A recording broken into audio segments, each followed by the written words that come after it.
Mambo vipi?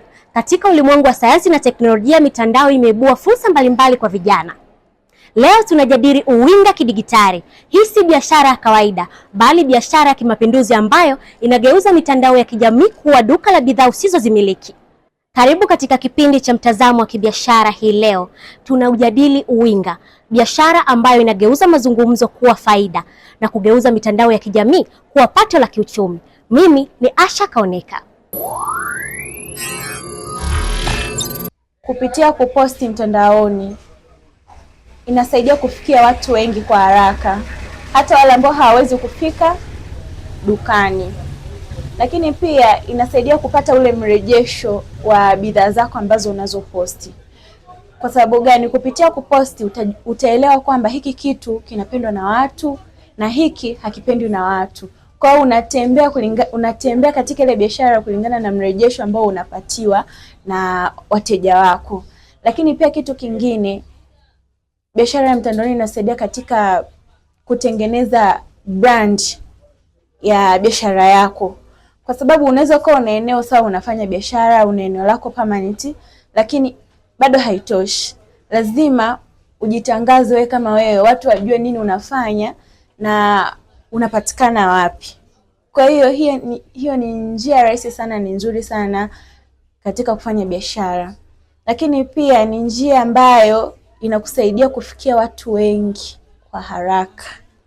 Kwa sababu unaweza, na sio hivyo tu, yani ni biashara ambayo unaifanya ukiwa uko portable, umerelax. Kuna wakati unaweza usifungue duka lako, lakini ukawa nyumbani una bidhaa zako ukaposti, lakini muda wote mtu anaweza akakutafuta mteja akakwambia kwamba bana anahitaji kitu fulani. Kwa hiyo tayari unajikuta ushaingiza faida bila kutumia nguvu yoyote. Unapokuwa mwaminifu katika biashara yako, au mtu anaagiza mzigo na ameshalipia na akaupata ule mzigo kwa wakati sahihi, inakuongezea wewe credit na inakuongezea wewe uaminifu kwa wateja wako. Lakini pia kitu ambacho nataka kuzingatia ni kwamba yani kujali muda.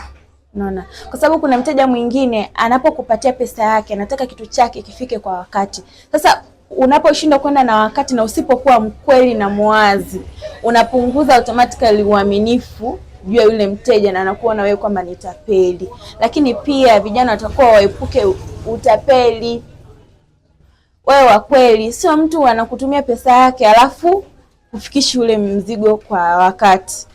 Faida biashara ya uwinga kwangu binafsi naona kama ni sehemu ya kujiongezea pia kipato. Sababu unakuchukua bidhaa kutoka kwenye maduka ya watu wengine pia kwa kuziuza kupitia mitandao kwa wafanyabiashara, kwa wateja wengine pia. Kwa kwangu mimi biashara ya uwinga inanipatia faida kwa sababu nachukua naenda nauza kwa biashara, pia naongeza kidogo pesa kidogo juu ili na mimi niingize faida. Kwa hiyo inaniingizia kipato pia. Huku ni pazuri, lakini kuna mambo ya kuzingatia. Mojawapo ni uaminifu pia, sababu biashara hii ya uwinga inahitaji uaminifu sana na kujituma pia katika kazi, kwa sababu unatafuta wateja pia upate wateja wako ambao pia watakuwa ni waaminifu, lakini wewe uaminifu zaidi. Kuchukua bidhaa kwenye duka la mtu mwingine ambao sio bidhaa yako, ukaana wewe kumtafuta mteja, kumfikishia bidhaa yake pia na kurudisha hela kwa mhusika. Kwa hiyo ndio itakufanya uendelee kudumu na biashara yako iwe nzuri zaidi. Namna gani serikali ambavyo inawatambua hawa watu?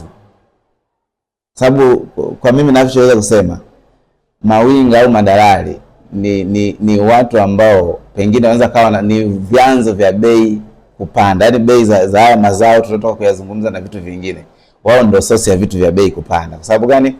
Uhalisia wa debe la mahindi sokoni ni shilingi 5,000. Lakini kwa sababu huyu mteja ambaye ni customer hana right information ya mahindi haya yanapatikana wapi, kwa hiyo kupitia winga, kwa hiyo kishampata winga, maana yake winga na access yeye, yani ni kama ameimiliki ile biashara, anakuwa anaongeza bei ya bidhaa nje na utaratibu. Umeona? Kwa hiyo kitu kile kinauza kwenye uhalisia wa bei kawaida, akiwepo sasa mtu hapa katikati ndio anasababisha vile vitu vipande bei. Kwa hiyo serikali iwe makini hapo. Kwa hiyo tutakuwa tunalalamika, saa zingine wananchi wanalalamika kwamba vitu vinapanda bei, kumbe hapa katikati kuna watu ambao wanataka kupata faida za juu. Sijajua serikali inawatambuaje kwa by the way, kwa sababu umeshasema winga, mtu wa katikati. Na mara nyingi of course wanatumia mitandao ya kijamii kuposti vitu. Kwa hiyo anza kanikuta mimi nimepanga nguo zangu hapa, nauza tu bei ya kawaida 500, 1000, elfu ngapi, anachukua anaweka huko mtandaoni kwamba tunakuletea popote ulipo. Sasa tunakuletea popote ulipo, maana yake kwenye ile bidhaa anaweza kaongeza pia transportation cost hapo. Kwa hiyo ni faida ambazo anakuwa anazilenga hapo katikati. Sasa of course ni informal, ni kama informal sector hizi. Yaani ni sekta ambazo hazina usajili maalum. Serikali sidhani kama inawatambua watu. Lakini wapo, yaani na jamii tumeshawahalalisha kwamba ni watu wapo hivyo hivyo. Sababu tunaona hata kwenye viwanja. Siku hizi kutafuta kiwanja lazima mtafute winga katikati hapo, dalali. Sababu yeye ndo ana taarifa za msingi kabisa juu ya kiwanja kinapatikana wapi. Kwa hiyo ntarudi pale kwamba ni watu ambao pengine wanaweza kana sababisha maisha yanakuwa magumu kwa sababu ya kupandisha bei. Umeona? Ni vitu ambavyo havipo rasmi. Sasa tumeshawachukulia kawaida. Sijajua serikali ina mtazamo gani juu ya hilo. Sasa nikajibia na kwa hiyo kinachofuata kufanyika ni kamba labda wapewe usajili. Yani watambulike, tuwatambue. Wawe na ofisi kwamba jamani, mkitaka labda huduma fulani kama hivi mnapitia kwa mawinga, ofisi zao ziko hapa, usajiliwa huko hapa, ili waweze kutambulika kwenye mifumo ya kodi, walipe na kodi. Wakifanya hivyo at least inaweza kaenda sana. Hadi kufikia hapa hatuna la ziada katika kipindi hiki cha Mtazamo wa Kibiashara. Swali linabaki kwako mtazamaji. Je, kioo cha simu yako kinakufungulia milango ya soko la kidunia? Kwa niaba ya mpiga picha wangu Doringson Edward na timu nzima iliyofanikisha kipindi hiki, mimi ni Asha Kaoneka. Kwa heri.